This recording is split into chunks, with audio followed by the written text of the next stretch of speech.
Hello and welcome to this edition of 25 with Tech 25. Today we're going to have a little bit of a different focus as we're going to explore one program called Schoology, which is a learning management system. And just as a brief background, a learning management system, or LMS, really focuses on a universal platform for staff and students to be able to collaborate together on assignments and resources, but also gives an opportunity for other functions such as discussions, blogs, portfolios, and then resource management between staff members. So we're going to jump right in here and show you a little bit about what this program is all about and how it can help support you in connecting with students, but also having a blended learning experience that connects both what you're doing in the classroom and what students are able to do at home in one central ecosystem. So to get in, we just go to sd25.schoology.com. This is our own domain just for the district. There are free accounts out there. We don't want you to use those, but we want you to be able to use this enterprise version of what we have available to us. And when you go to that site, you'll notice that you get prompted for a Google login. In this case, mine passed through. You can see I'm logged in, but it uses the Google credentials, the same one that you use for your email, as a single sign-on. So we wanted to make sure that it was easy to access and that there wasn't another username and a password to hinder any efficiency of getting into this program. Now, once you get in, you can see we're in our domain, so we have our logo here. And as I mentioned, you know that you're logged in under your account. It should have your name on there. Another thing that you could check quickly is if you are a teacher that has assigned classes in PowerSchool, when you click on the Courses drop-down menu, you should see that your courses are in there, as we do import them on a nightly basis along with students into this program. So this is a fully functioning and connected LMS at this time. What I want to do in this episode is really talk about what are some of the features and an overview of what this is able to do for you so that you can explore it on your own with real students and courses and just see how it may help benefit, again, whether you're in a specific classroom or you're managing a group or you want to maybe even create a PLC for professional development. So with that in mind, we're going to just jump in here and look at some of the different features and layouts. So first, you could see on this recent activity main screen, we're presented with a bunch of posts from people who we're connected with. In this case, I do have some connections with groups outside of the district, and looking at what they've posted over time and the responses and comments back to those posts. So this would also include other teachers in the district that you may be connected with. So any update, assignments, or events would appear on this recent activity. On the right-hand side, we have calendar information. So again, anything tagged with a specific date or a due date would appear there. Again, this would be the same for you or a student. Suggested apps, or in some cases they have suggested educators. Again, this is Schoology's way of trying to connect you with resources that enhance the program or connect you to other educators that may have similar interests as you do about different topics. We'll look at that in a little bit. The left-hand navigation, down here are admin functions you would not have, but you would definitely have access to your calendar, messages, and then people within the system. And again, just as a feature, you know, there are a bunch of our staff members who are in here, and you could add that person as a connection so that you're connected within Schoology, and then you would be able to send messages to them and again, engage in a conversation or be able to share updates with one another. The main navigation or the main content areas that we want to focus on today are along the top in these three drop-down menus. Courses are classes, academic, that are tied into PowerSchool. So under our system, you'll see that I have a couple here that I created, but as I mentioned before, staff members with actual courses in PowerSchool would see those listed there.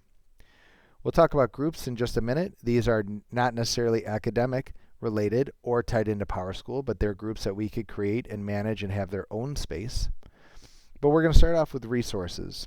And what resources is a place for all of the materials that you would use in an online course or a blended learning environment that could be used for your own individual experiences or that you could share with other people, not only within our district, but across the entire Schoology platform.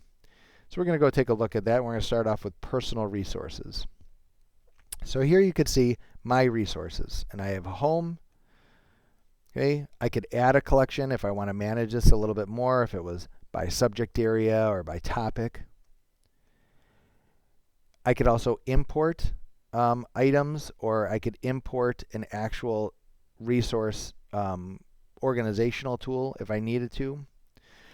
But in my home are these resources that I've either created or imported that I'm going to use for myself. So these may be for my courses or for my groups. This is just a repository, just a storage place for what those resources are. Looking at this a little bit further, there are also these learning objectives. And again, these are available that you can add in. We could do a custom learning objective where we can type in exactly what we'd want if you're doing standards-based grading. But there are also a list from the Common Core, from NGSS, a number of different standards that you could drill down into. Okay, and some of these go way back, as you could see. And then you'd be able to import those as a resource as well, and then use those learning objectives to tie into specific assignments. The download section would just show anything that you've been able to download from your resources, just so you have a record of it. But we're going to go back to home here, and what I really want to show is what resources are available. What does that mean? So in this drop-down menu, there are a number of different items in here. So there's some organizational tools, such as adding a folder.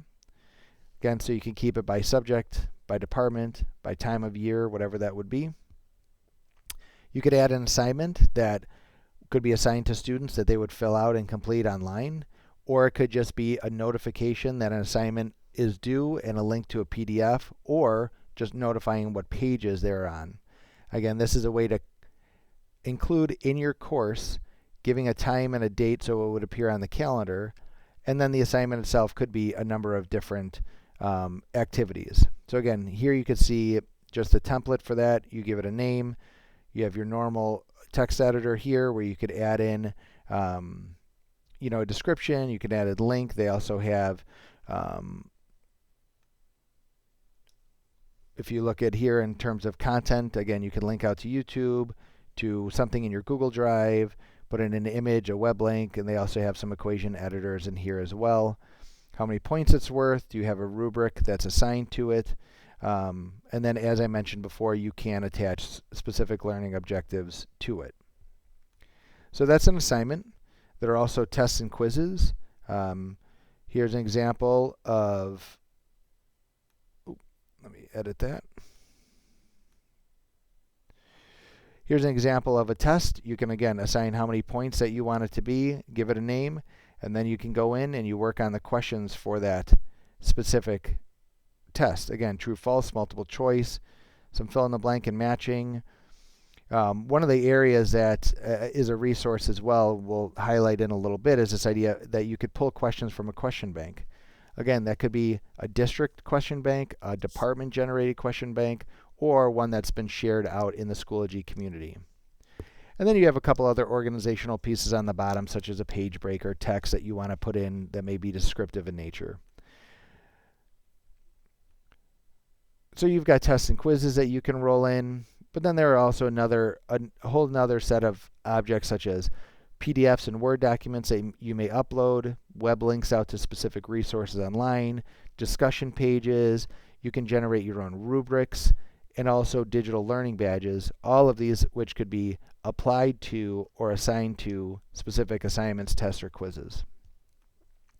So the idea is that over time, those resources would be either uploaded or generated, and you would have them available to apply to your different courses or groups.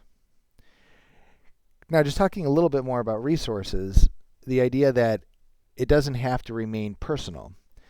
So the next icon down is this idea of a public link. So there's an entire community of Schoology users. They have chosen to share specific resources that they have, and now you have all these different filters that you could go and look for specific areas. So if it's social studies and you want to look at a specific grade level, So let's say we want 7th grade. We could even add 7th to 8th grade, we could just say.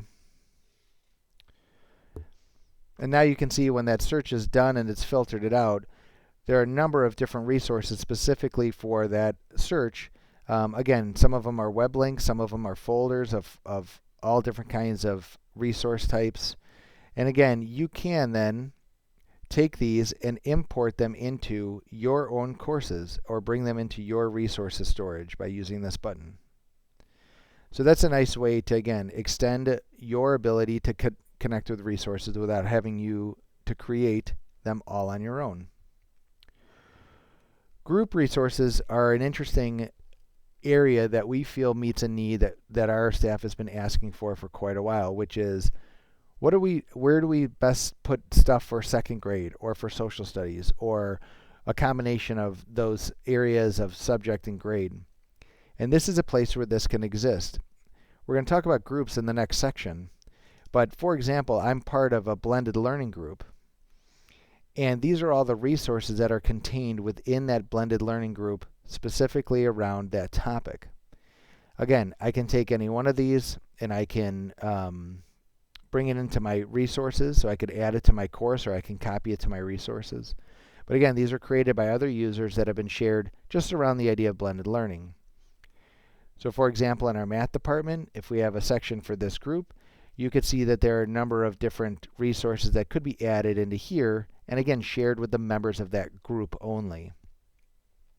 So if you can imagine, we could have grade level groups, we could have subject area groups, we could also share within the school itself just for everybody, and that's really the essence of this group resource section. The last area of resources include apps, and you saw these before when we were looking to import maybe some information into an assignment. So you can tie in your Google Drive account or YouTube, if you have Evernote, any of these, and there are a couple other ones. And they're integrated right within Schoology. So for example, when I go to Google Drive, and I had to sign in previously to this, but you can see that these are my actual files that I have in my Google Drive account.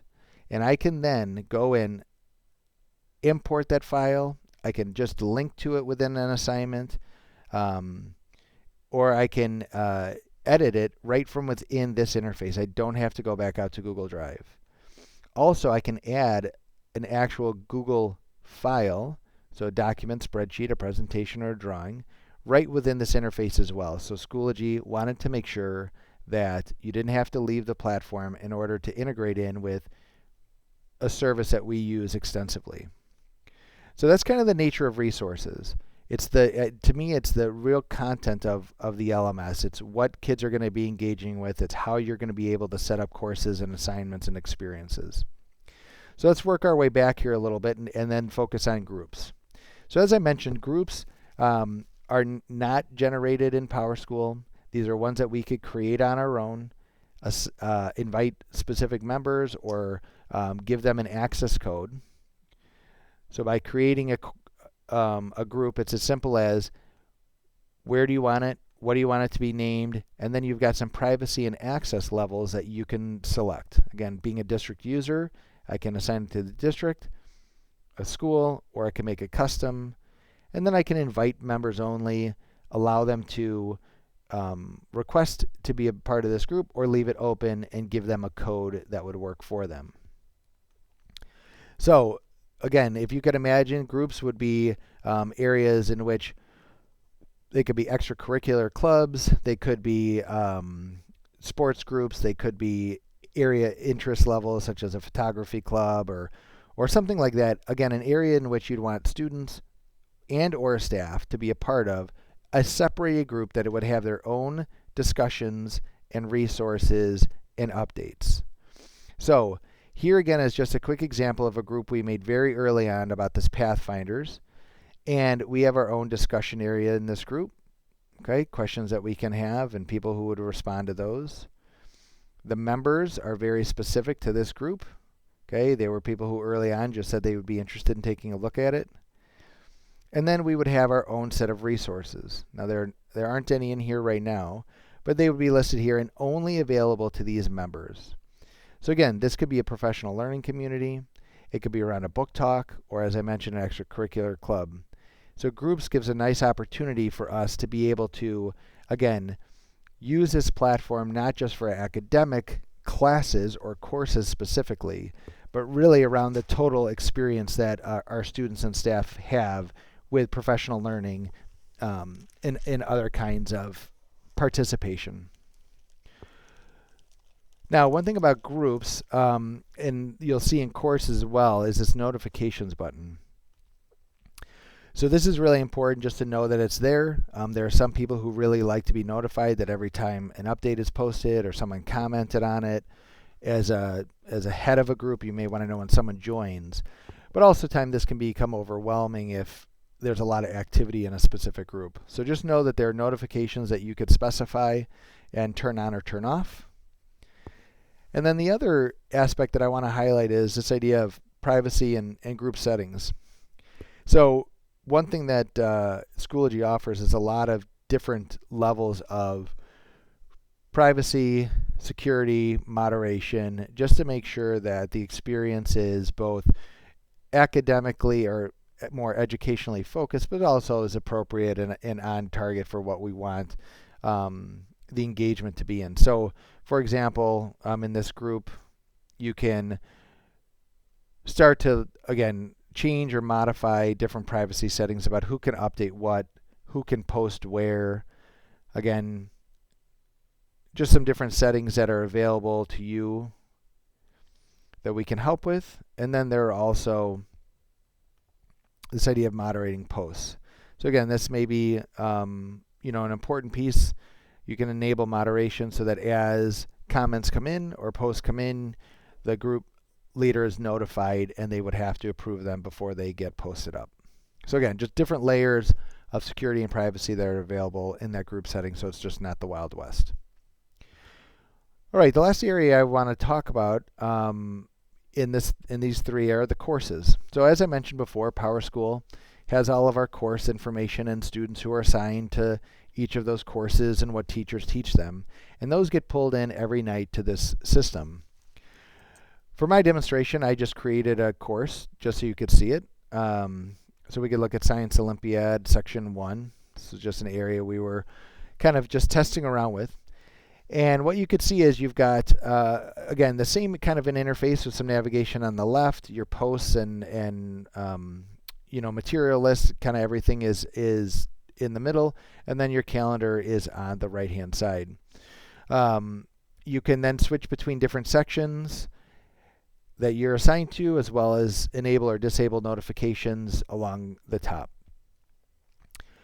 So materials, this is, again, the materials are ones that are now specific to a course. When we were looking at resources before, those could be applied anywhere, but these are ones that are now specific to this section. And again, I have the same kind of options that we had before, where I can add some folders if I wanted to divide it by unit or by topic area. And then again, the assignments, tests, and quizzes, links to outside, upload certain files. There are also discussion pages that you could create. You could add additional pages if you wanted to include some more content information or more detail or description. And then again, as I said, you could create right from here, or you can import it in from the resources that we were looking at before. So here's just an example of some of those that are just listed. Again, you can sequentially then reorder those, or you can then organize them with your folder to lay out exactly how you want people to interact with the course materials. Updates, again, this is just about the course specifically, so it may be a notification to students about an upcoming assignment, or that there was a change to a plan. Again, an update everybody would be able to see.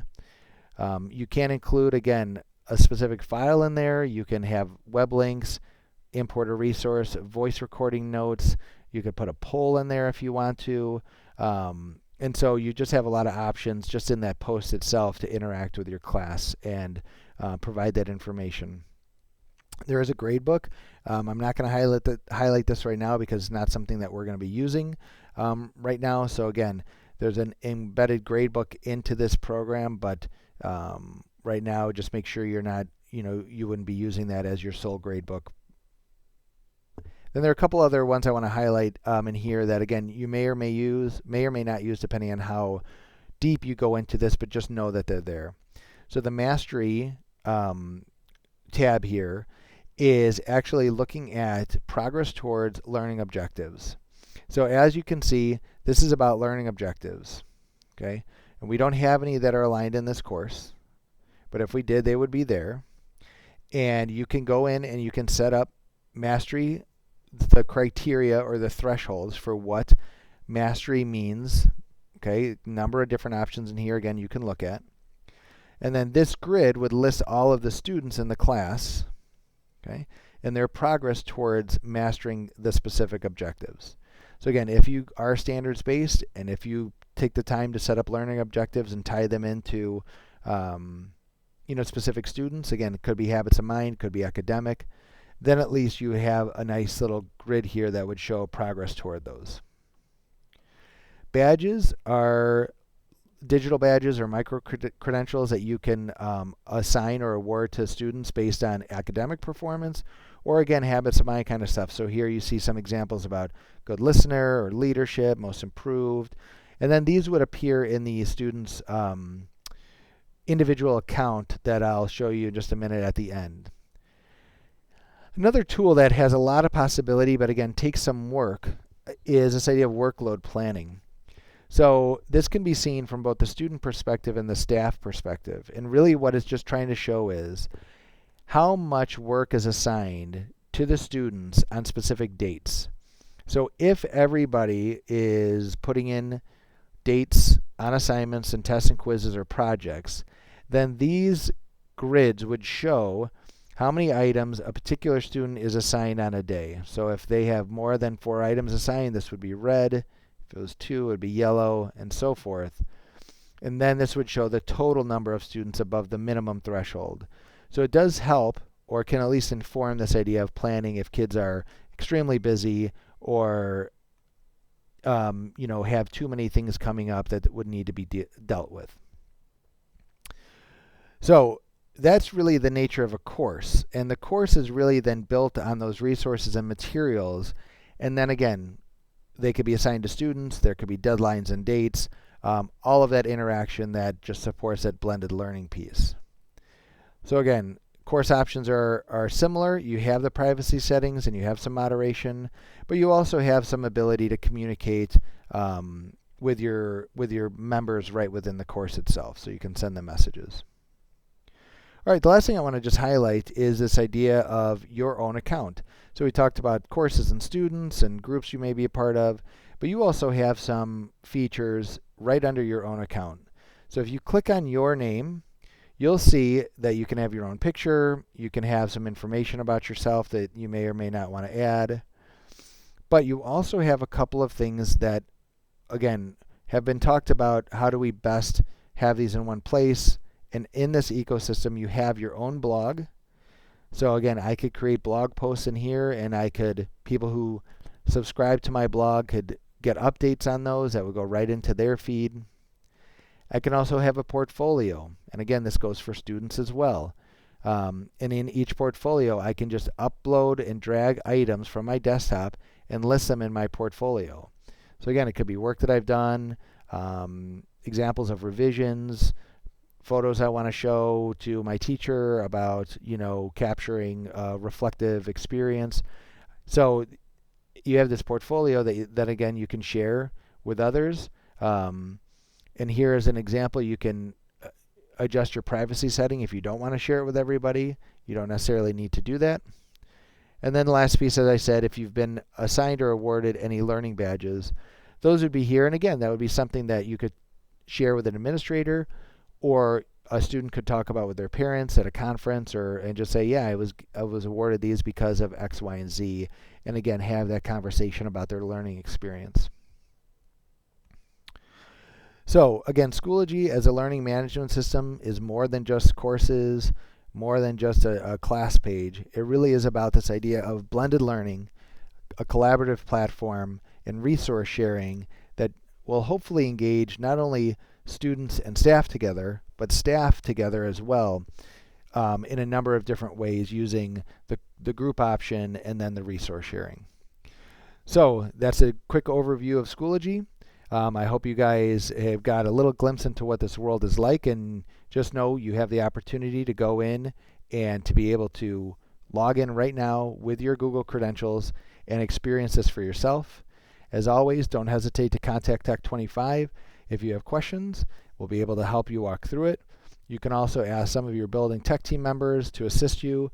They're going to be getting additional training as we move along as well. But we just wanted you to see this platform and